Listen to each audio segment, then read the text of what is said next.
Hi everybody, this is Nathan Bell from Telstra Global. I look after the global product and marketing. I'd like to welcome you today to hopefully which will be one of many webinars that we will be holding into the Asia Pacific region and beyond. I guess morning to those folks in India, Philippines, Hong Kong, Singapore, China and Malaysia. And afternoon to those in Australia. Hopefully we'll finish off before your lovely race starts in an hour, so you won't miss that.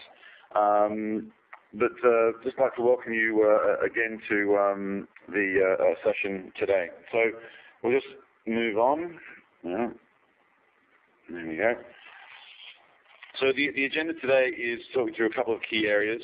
Rocky Scopelitti is going to touch on understanding the customer experience and how that's changing. I will share a bit of insights in terms of how you sort of leverage cloud to succeed in business. And then Burke from IPscape will touch on some success stories that we've had with the Virtual Contact Center platform thus far. And then we'll close off with some questions, and hopefully, if we have them, the answers as well. So how can you engage with us? Well, we've arranged for a few different ways because it's always important that people have their own preferences in using technology.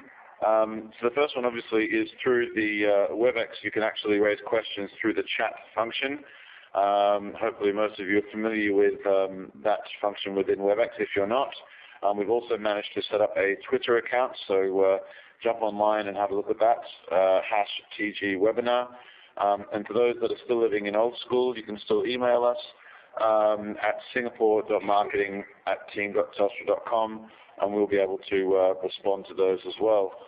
Obviously, if you can do it through WebEx, we'll be able to see it immediately. But by all means, please use any of those avenues to raise questions, or actually, hopefully, create a bit of dialogue at the end in terms of providing some feedback as well. That's always greatly appreciated. So to sort of meet the speakers here, I always sort of feel that I clearly hadn't had the happy drug when these photos were taken. I've got two incredibly dashing colleagues on that photo there next to me. So I'm Nathan Bell, as I mentioned, been with Telstra now for a year and a half, and looking after portfolio marketing, and Virtual Contact Center is a key element of our new portfolio into the Asia Pac market, and we see this as helping our customers create a lot of exciting opportunities. So Rocky, can I hand over to you to introduce yourself, please? Thank you and welcome everybody. It's a pleasure to be on this webinar today. So I'm Rocky Scopelitti. I'm the Group General Manager for Industry Development in Telstra, and my team sit across key industries such as media and entertainment, retail, manufacturing, transport and logistics, mining and utilities, and financial services, which is my specialty. So welcome everybody. Look forward to the webinar. Thank you, Rocky. And we also have on board for this webinar today Burke, who's the CEO of IPscape. Want to introduce yourself, please, Simon? Thanks, Nathan. So hello to everyone. My name is Simon Burke. I'm the CEO of IPscape, and effectively I'm helping to, I guess, achieve our vision and mission, which is the global domination, I suppose, of VCC or Virtual Contact Center with Telstra Global. That mission, I guess, is really about us allowing the corporate clients wherever they are, not only in Asia Pacific but globally, to be able to utilize the cloud-based technology service, which is VCC, to really optimize and enhance the customer experience. Okay, thank you for that, Simon. So without further ado, we'll get right into it. The first part is just really to try and set the scene. So what is the current landscape that we see for businesses who are engaging with their customers, particularly in a region as dynamic as Asia Pacific? I guess the first point is that the overall customer experience is shifting, the dynamics are shifting. And all of that's got to do with the awareness and the impact that customer service is having on their overall engagement with their own customers or the people they are seeking to serve. And two aspects of that. We see loyalty is fading. People are much more, I guess, flexible in terms of where they decide to work with or engage with. And at the same time, the expectations are increasing dramatically.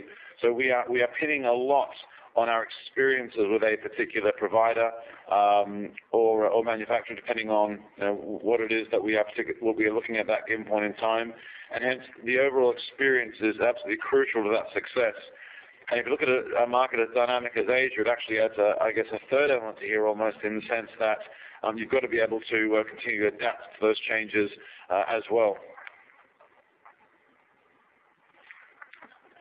So as part of that adaptation, that constant change, is a dramatic need to be able to respond to that. So if we look at the flow of customers who aren't happy with one service, then even if you look at the mobile space, for example, number portability means that we can rapidly change between mobile operators, or the fact that we can rapidly choose different types of product because of the variants that are available in the marketplace means that the retention of a customer comes down very much to the actual experience. And being able to turn a negative into a positive is quite easy for one of your competitors if they're going to be more agile than you. But as such, there are certain elements you need to be able to do that. Obviously, your business needs to have the right sort of culture and approach, but also technology and the process that we leverage need to be able to drive some of that as well. So if you're able to leverage the right solutions in your business which allow you to drive the business outcome first, it's going to give you more confidence to be able to go and be more aggressive in engaging with your customers in terms of meeting their unique requirements on a case-by-case basis. And I guess this is where we see that the cloud being a huge enabler for this. We're all sort of aware that cloud computing is targeted at providing greater elasticity in serving the needs of our customers. But having service in the cloud means we're moving away from hardware to software environments, and as such means that we're able to make changes on a more flexible basis by empowering the users of those platforms as opposed to an IT expert, so to speak. So very much in the contact center space, historically not having that flexibility and being able to make changes or respond to change even, being able to seize opportunities. And sort of a great example I can share with you is what we were looking at in Australia is imagine an airline that has suddenly seen the weather's going to be fantastic for the next week in a particular location. What if you could create a campaign within a day to be able to go and address that? And also being able to reconfigure processes, so looking at how your customer engagement is going in real time and being able to make dynamic changes. So we see that as being absolutely crucial to manage that adoption through agility, leveraging cloud. And lastly, what are the real adoption trends? So obviously we see Australia sort of leading the way here, but what's quite interesting to us is that these trends are showing that there is still a hesitation in adopting cloud. And a big part of that opportunity is therefore looking at how do you transition to cloud using augment solutions as opposed to rip and replace solutions. And I think this is where we see a huge opportunity for businesses to not only take on cloud, but actually manage that transition themselves. So things such as the virtual contact center allows you to look at that in a completely different light and therefore change the dynamics in terms of how you're looking to engage into that marketplace. And I think our solution, Virtual Contact Center, powered by IPscape, the fact that it's originated out of Australia is not too surprising when you see that Australia is leading the way in the adoption of cloud solutions. So one of the great things that we see, I guess, is an opportunity for businesses to take the lead advantage in the Asia-Pac marketplace by looking at cloud solutions that add onto what they have as opposed to any rip and replace type of technologies or opportunities. So on that note, I'm going to hand over to Rocky, who's really going to talk about how businesses have the opportunity to deepen the customer experience by looking at other different ways of working. So Rocky, over to you. Thank you, Nathan, and again, welcome. It's a pleasure to present to you today. What I thought I'd share with you is some insights associated with my latest piece of research, which is in a publicly available report called the Digital Media Bank. And if you just search for that online, you'll be able to find the link to download the comprehensive report. But in summary, some of the key points presented in that report are that when it comes to key industry developments, what I'm finding is that institutions have now sort of moved away from thinking about technology as a key enabler to cheapen the customer contact, to thinking about technology in terms of how to deepen the customer contact. And that largely reflects some underlying industry initiatives which look at how to create experiences that are valued by clients. So in Australia, institutions have done a remarkable job on improving customer satisfaction year on year on year. But we've now moved into a new period of time where institutions no longer think of their channels as being discrete. So no longer do they think of the branch, the contact centre, the online channel, or their mobile workforces as being discrete points of contact by customers, because ultimately it's just the same customer, just contacting the bank through the channels of their choosing, through the devices of their choosing, and in the moment of their choosing. So we're now into a period which is defined by what we call the integrated multi-channel experience.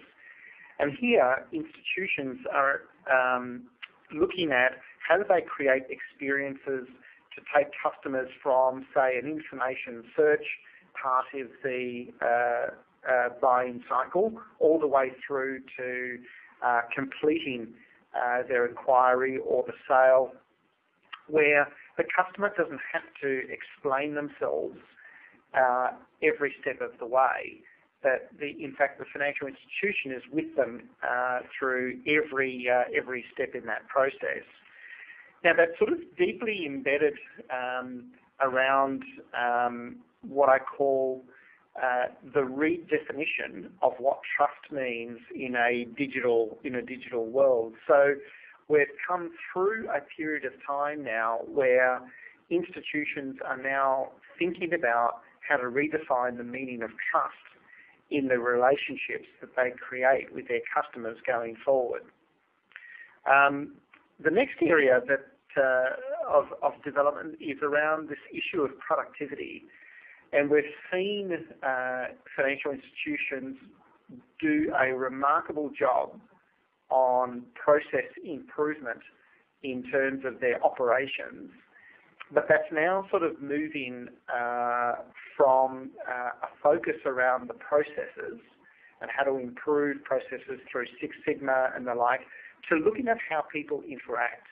And it's an inward-looking view in terms of how different groups, say within a contact centre, might be communicating with other support groups within the operation, right through to customers. So there is a focus on improving productivity associated with how people interact and communicate.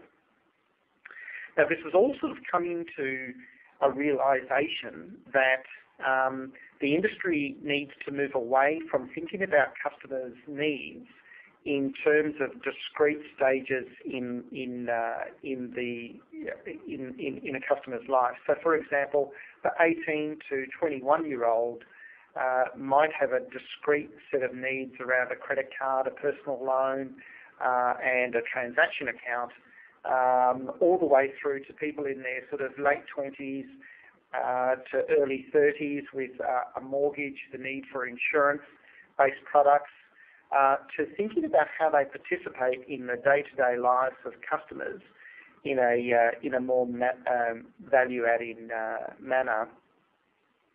So when it comes to thinking about the traditional technologies, we're seeing a shift now towards looking at these in a not only from a customer cost-effective perspective, but also towards how to create new and valued relationships.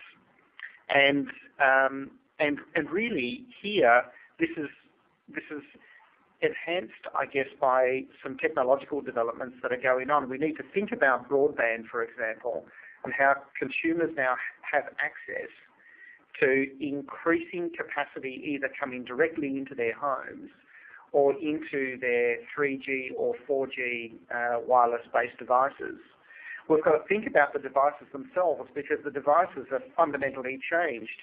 And I heard a very, very good statistic that was reported by one of the major banks in Australia called St George, which is about the fifth or sixth largest bank in the country. And what it reported on this front was that 13% of people who are accessing the bank using the mobile channel are only accessing the bank on that mobile channel. So in other words, they're no longer using the internet or a PC or other devices to access the bank. They are only accessing the bank through the mobile channel. Now, what's important here is when you think about this from a forecasting perspective, Cisco are predicting that within the next 2 years, 42% of Australian internet users will only access the internet using wireless devices. So we've reached that point where we need to now separate the mobile channel away from the internet channel, and the experience expectation is completely different through those devices compared to the online channel. The last area of development is really around the medium, and we're seeing the explosive adoption of video-based content through the online and communication channels. So what we are now seeing is consumers increasingly prefer to consume information delivered in video form. And we see this happening right across all geographies, but specifically here in Australia, what I talk about is how half of Australians are now accessing online instructional information using video as opposed to text or other forms. And that 1 in 3 Australians today are already making video-based calls. So what the research looked at was, well, when it comes to video, we're no longer talking about a behavioural change because that behavioural change has largely already occurred. The question here is, how appealing and how interested are consumers to access financial services and institutions using video? And what the research found was that 2 in 3 people preferred and found appealing the option to interact with their financial institution using video for either interaction purposes or for consuming information. So what we've got to think about here is how does all of these developments that are shaping and influencing the service experience expectation, what does that really mean to the institution? Well, it really means 3 key things.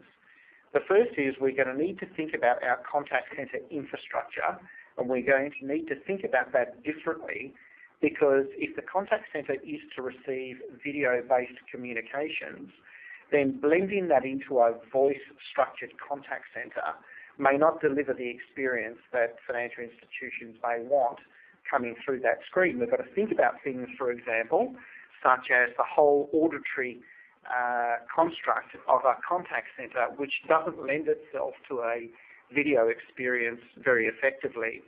We've also got to think about dress code, for example, at a basic level, because the dress code often in contact centres may not be aligned with what brand representation and image you want coming through that screen. We've also got to think about this from a skill set perspective, because today a lot of the contact centre staff are generalists and able to generally deal with a lot of the mainstream inquiries that come into a financial institution. But those who are more likely to engage you using video will want access to specialist skill sets such as advice, financial planning, business banking. Now, typically, these skill sets today spend most of their time in face-to-face interactions with customers. But in this world that's evolving, we can expect that those conversations will be facilitated via video.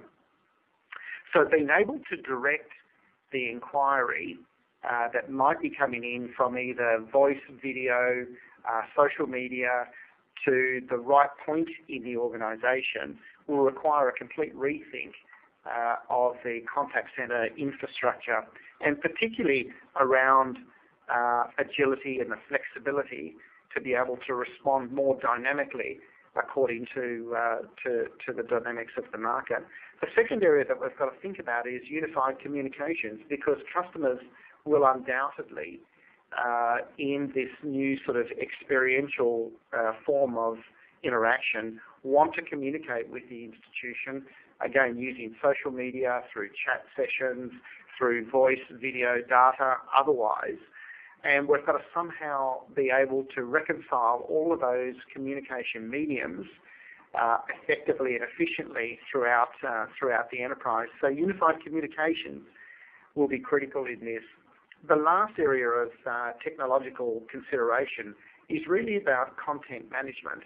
And what I talk about in the report was that based on the interviews that I did with across 30 financial institutions in Australia, New Zealand and the Asia Pacific region, I was only able to find one who had really thought about how to effectively manage and distribute digital video effectively across their enterprise. So as your enterprises increasingly assume greater degrees and greater volumes of video, how you manage that operationally will become a critical consideration. So just bringing to the last area of discussion around the competitive challenges, really what's sort of sitting behind all of this is a need to grow the relationship much deeper than what they've ever done. So in the Australian market, where lending is now slowing down, financial institutions are looking very closely at their cross-sell strategies, their share of wallet strategies, and looking at how to create greater degrees of advocacy, because it's commonly known and understood that customers who are advocates of you are more likely and more inclined to buy more from you. And so the focus in terms of competition in the Australian market is completely about how to deepen the customer experience so that customers buy more from them. Now, this is, again, very different way of thinking to customer satisfaction, which looks at the customer's last experience with you. So, and what's enabling all of this, I guess, is the fact that customers now have devices either in the form of smartphones or in tablets, where institutions can play a more value-adding role in the day-to-day lives of consumers. And again, Rocky, which slide are you on, my friends? Because we're still on slide 14, so you need to sort of share with us which slide you're going to. So you're now on slide 16. Okay, good to know. So if you let us know to change the slide, that'd be great. Thank you.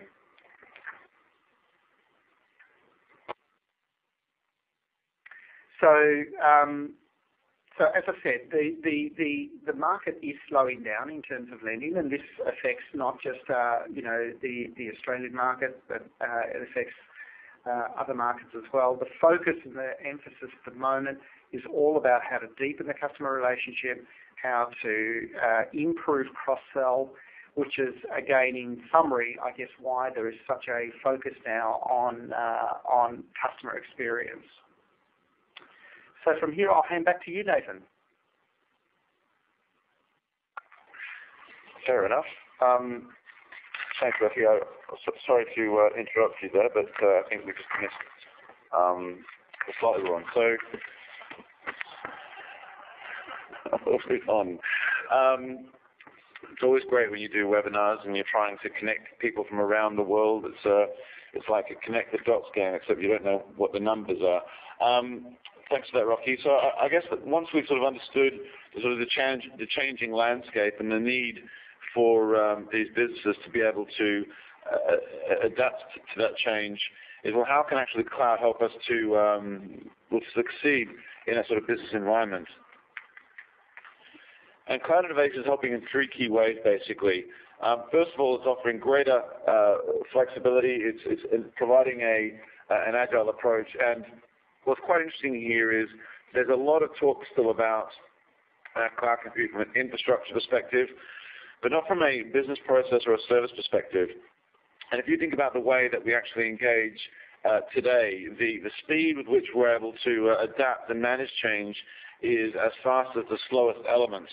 And what I mean by that is you could have some very dynamic stuff, but if you are dependent on third-party elements in order to manage that change, it's really going to hamper your ability to be flexible. The second key area is looking at technology costs aligned with business demand. And what I mean by that is, historically, when we're looking at the customer experience, we're already having to design our technology platforms to meet the absolute peak. And we do that in order to make sure that we are not significantly impacting the service experience. But if you could imagine that you could actually design your customer service or customer experience platforms to be managed at the absolute optimum in real time, you've suddenly got a vehicle to be able to go back to business in terms of how you're aligning business performance with the cost that the technology brings to the table. Particularly if you're actually able to then go and align that with the peaks and troughs with different units. So obviously, within a customer experience, you've got those groups that are managing external campaigns or taking on internal calls, or you might even differentiate based on the premium customers that you have versus regular customers. However you want to break it out, you'll normally have different groups. So if you're actually able to be more flexible with how you're managing those groups or managing utilization of staff supporting those groups, that's going to make you more effective overall. And these two factors combined, so having, the confidence of leveraging flexible and agile capabilities, having the confidence that your costs are in line with your business need is actually really going to bring us back to the core element here of empowering the business that we are trying to drive forward. So if you can imagine sitting in a meeting with your colleagues to define how we're trying to reshape the customer experience based on things that are happening in the market in the here and now. And this is looking at things such as market changes, competitive changes. It's actually allowed you to make a decision at that same day to go out and realize those changes back into your customer experience. All of a sudden, you're on the front foot. If you look at how a business is doing that today with a premise-based platform, they're having to either rely on their IT expertise within the company or more likely relying on a third party to go and help manage and make those changes. We're talking then days or weeks to be able to respond to the marketplace.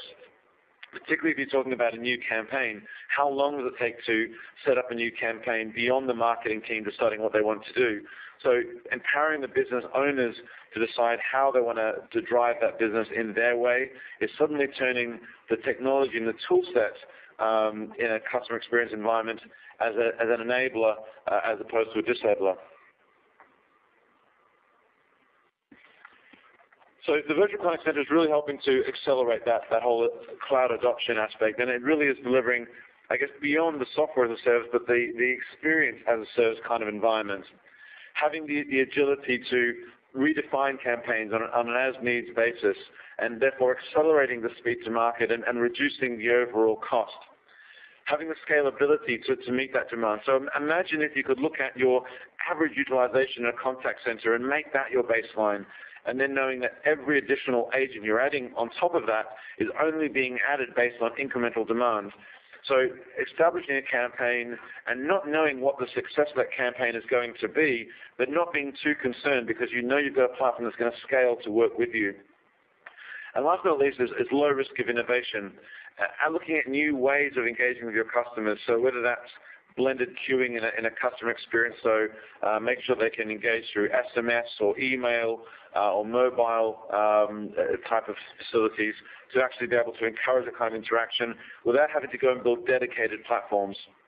equally to be able to go and trial out cloud-type services. And this is a big opportunity that we see in the Asia marketplace, is that people are willing to trial new solutions. An airline that I fly with has actually just shared an SMS functionality that they are looking at to try and encourage more interaction. So without the sort of the build phase, but being able to trial these out within days as opposed to waiting months to look at new concepts and potentially lose that first mover advantage.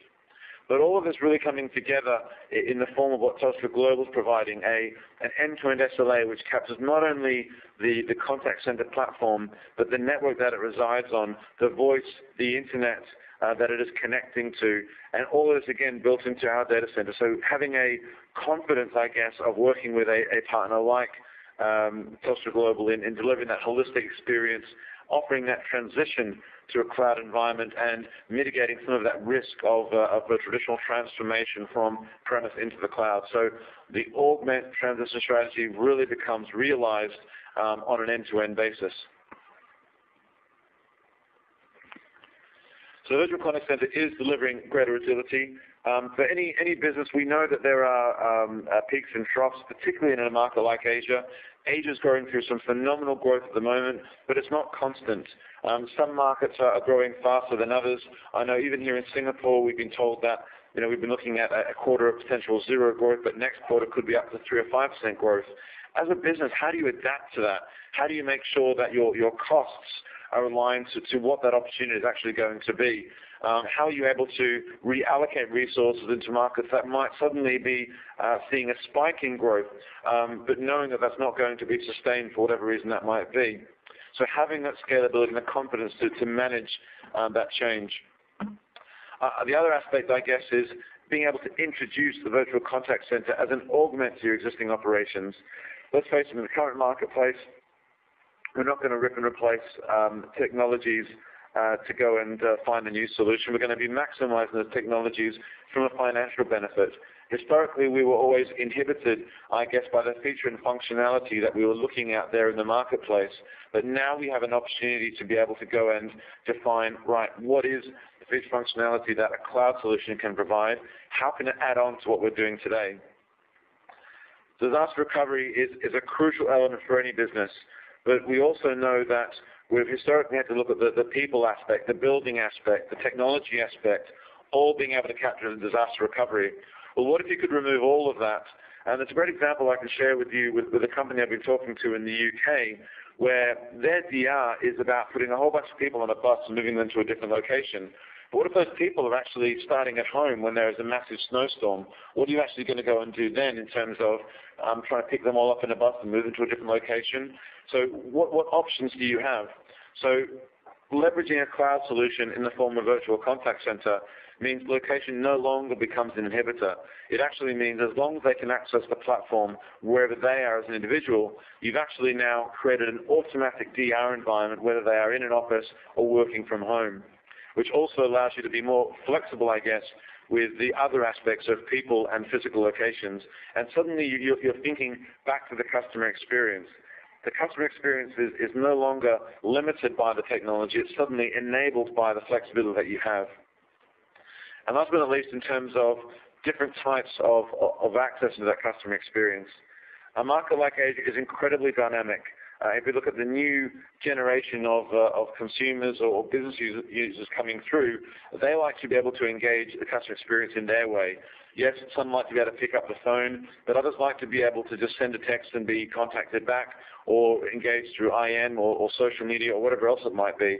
But having that flexibility of choice and as a business deciding on what kind of innovation you want to use to engage with your customers or even engage with different groups of customers is, again, it's about empowering you to decide what's right for your business. A lot of platforms out there today are very much limited by what technology is being used in the marketplace. So all of these components combined, are really creating an environment for a much more agile engagement and elastic engagement, and hopefully providing businesses greater confidence to be able to go and start reshaping what that customer experience can be.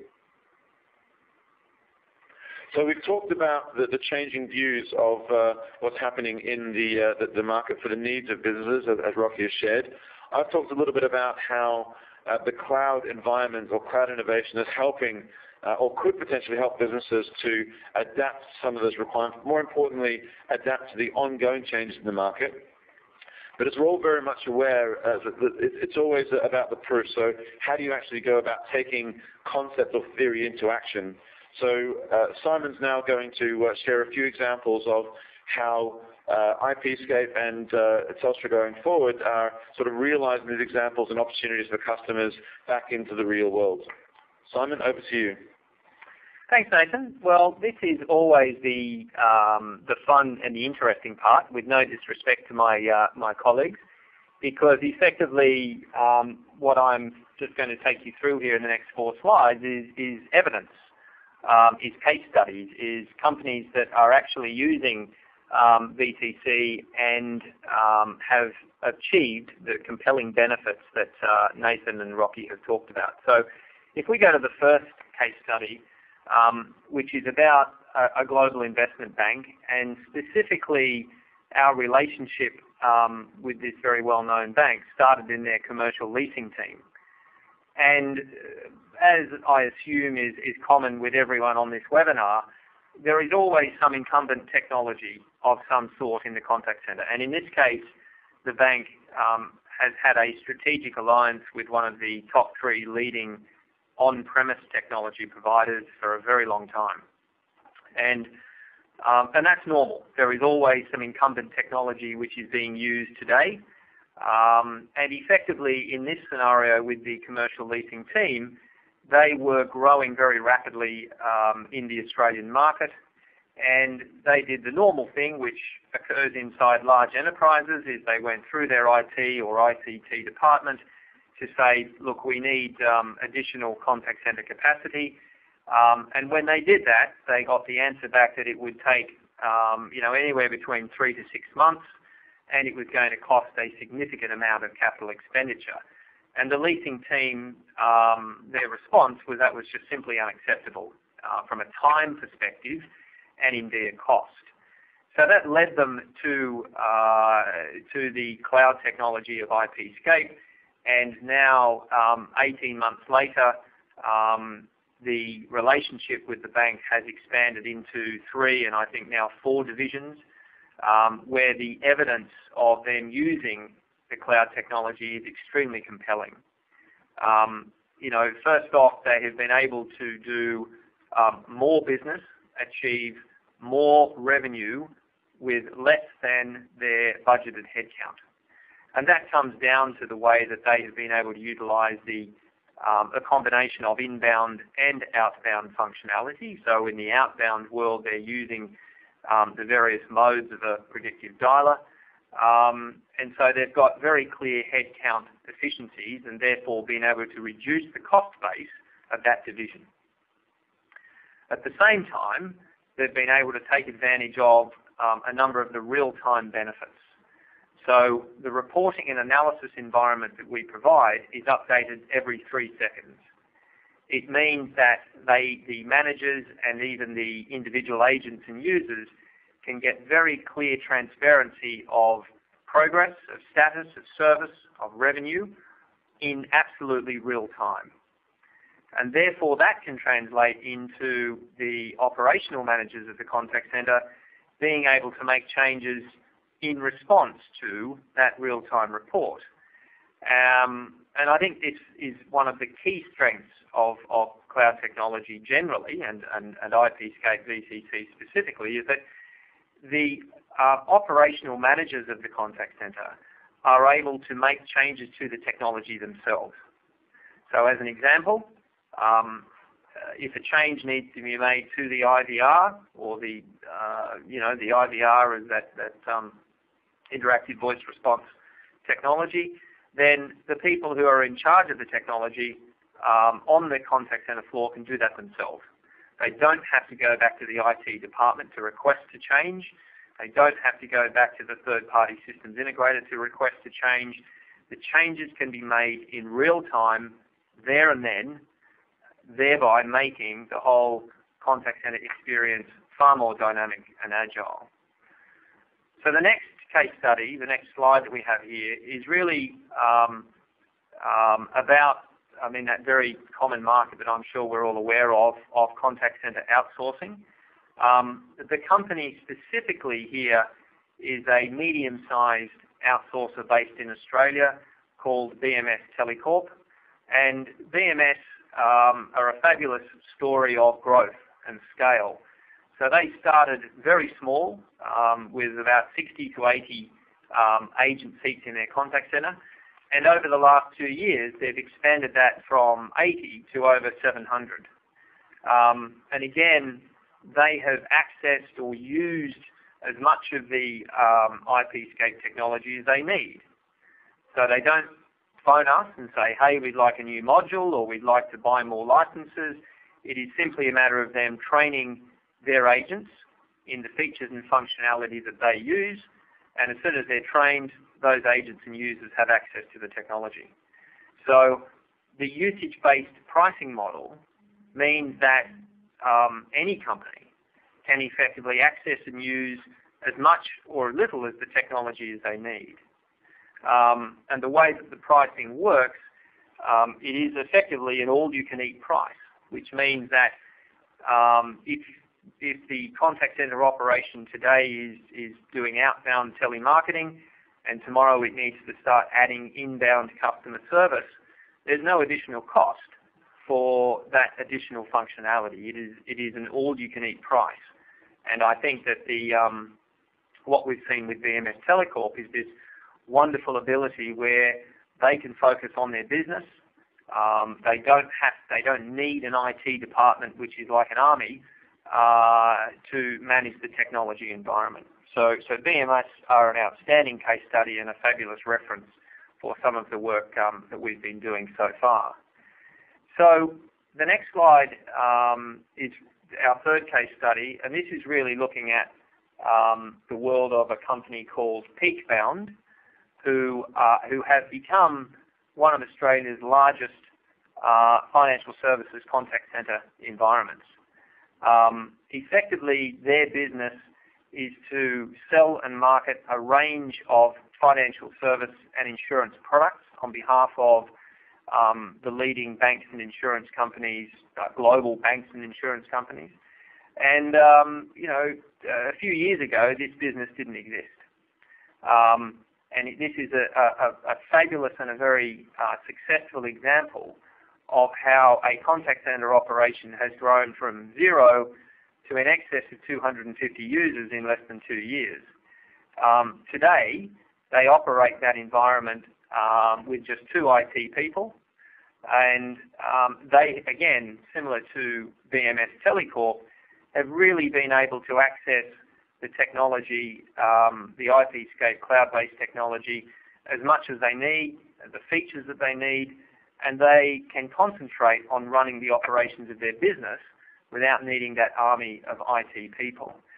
And of course, this has had a terrific knock-on effect into their clients. By that I mean the banks and insurance companies that are providing Peakbound with the products to sell. So, in those last 3 case studies, what you've got is excellent examples of how quickly the technology can be used, how functional it is in terms of all of the features and functions that you need to run an inbound or an outbound contact center are included here.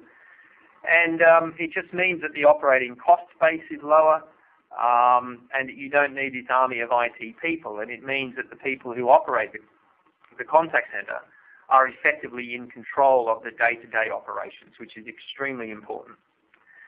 So the last slide is then really looking at the world of disaster recovery. And this is really, I guess, one of those hidden benefits almost of any type of cloud technology.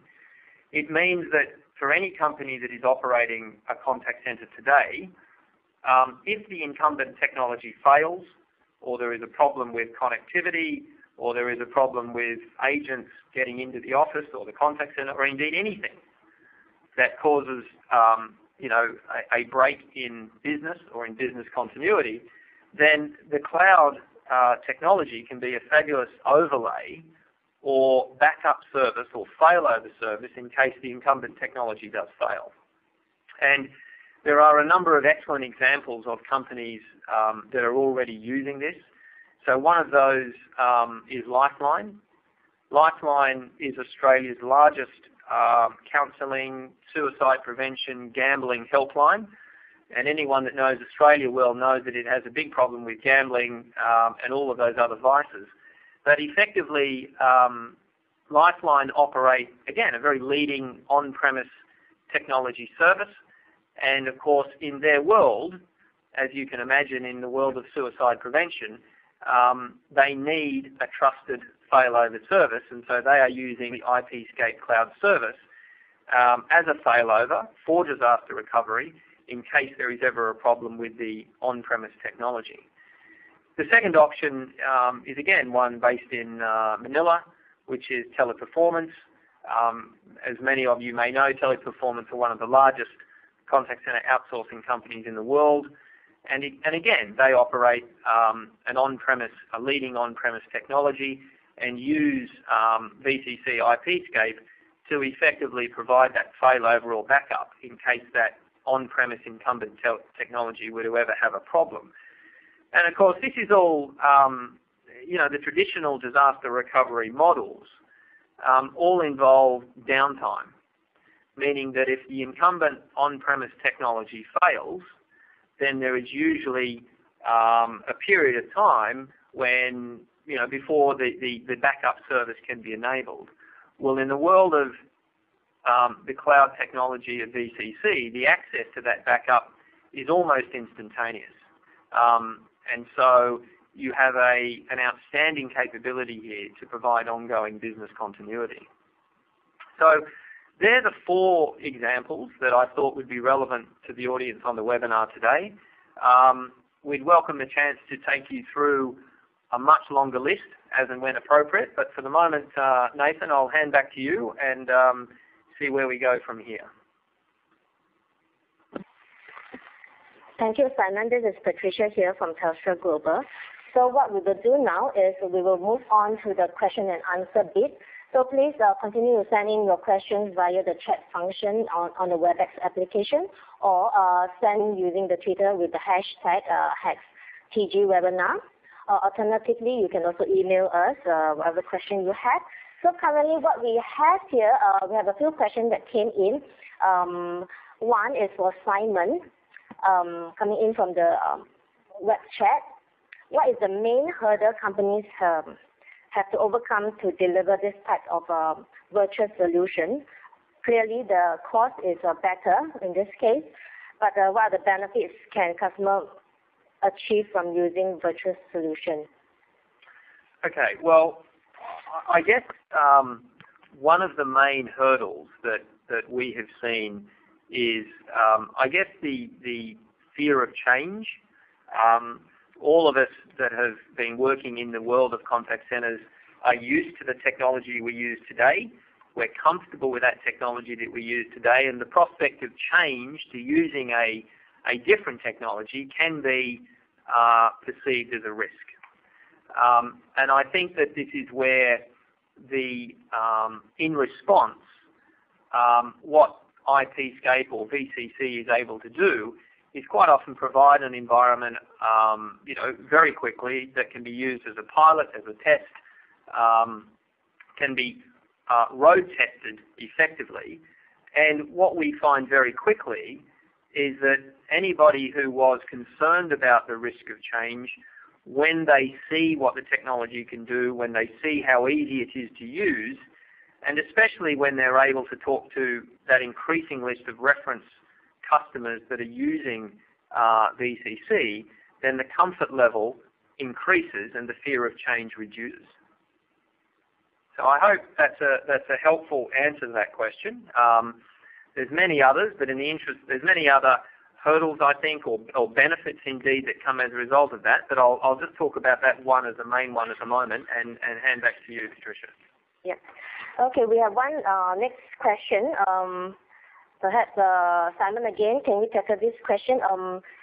Just now, Nathan mentioned about the VCC is not a rip and replace model.